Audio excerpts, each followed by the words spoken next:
The original concept for this music video for my single You're Just a Washed Up Imposter Man came from Witchcraft, from like satanic or possession movies like Rosemary's Baby, or what's that one with the house? It's like the House of the Devil, The Exorcist, like that kind of stuff. And you know, the song and the video kind of came together in my head very early on, even though I knew it would be a long time before I could actually put the pieces together, because this concept of like, you could have been somebody but you can't be me, was brought about at a time when I was first starting to practice witchcraft, and I had like developed this little coven, and a bunch of the people in the coven, I was sort of like the unofficial leader of it. I would run the rituals and stuff like that.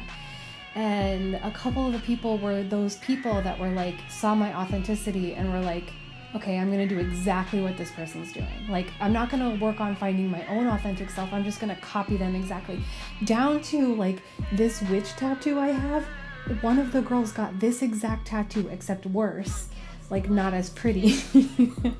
On the same spot on her arm. And I felt like Chandler when Joey gives him the Mr. T bracelet on Friends. I was like, I pity the fool who has this tattoo.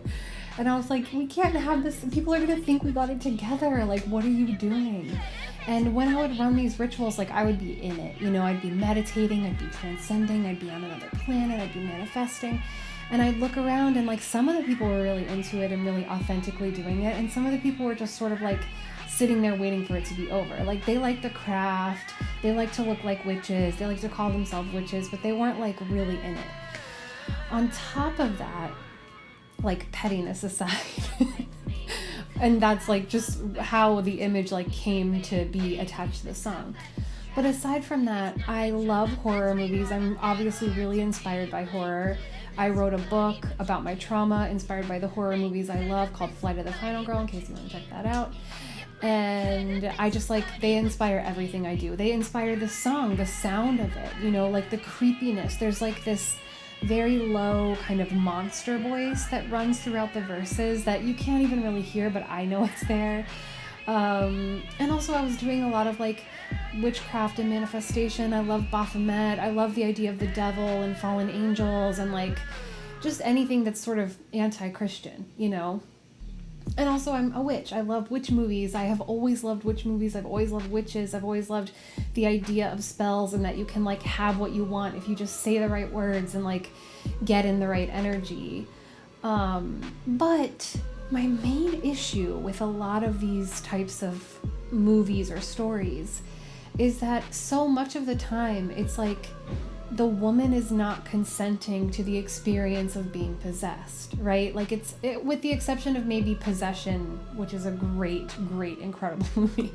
But usually it's like in Rosemary's Baby, like the husband is using the wife, getting her pregnant with Satan's baby so that he'll have a successful acting career. And I feel like, and I've always felt like, if you're going to use me, like if we're going to make a deal with the devil, like I need to get something out of it. It needs to be on my terms.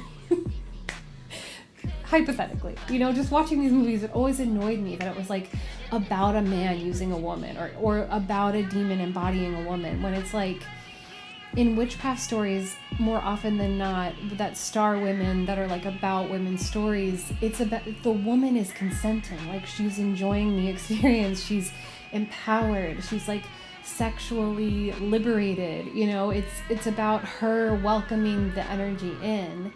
And that's sort of what I was getting at with this music video concept, with the ritual that is the music video, with my whole philosophy on life. It's like, I'm doing what I want to do. I'm doing me because that's the best thing I could do. I'm the best at being me.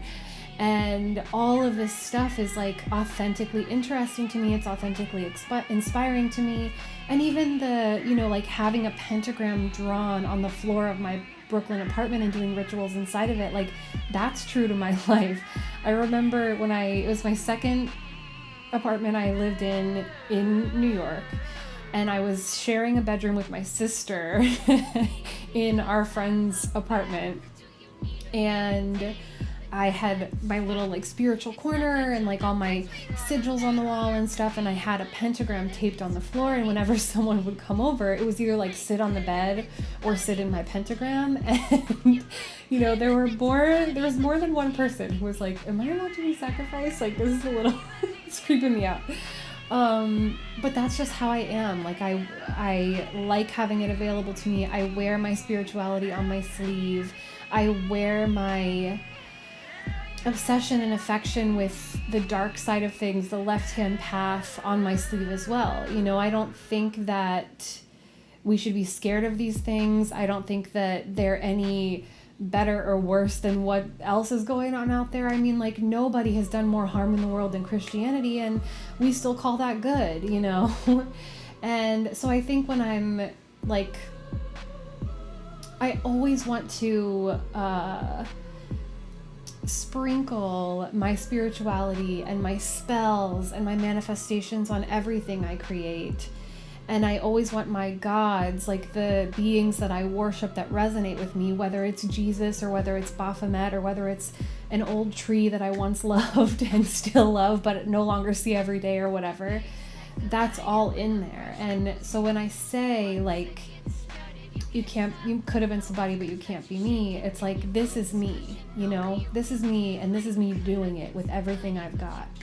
And I have unpacked shame, and I have unpacked hiding, and I have unpacked like being in the closet in every conceivable way. And this is what came out of it, and I'm so, so proud of it, and I hope you enjoy it.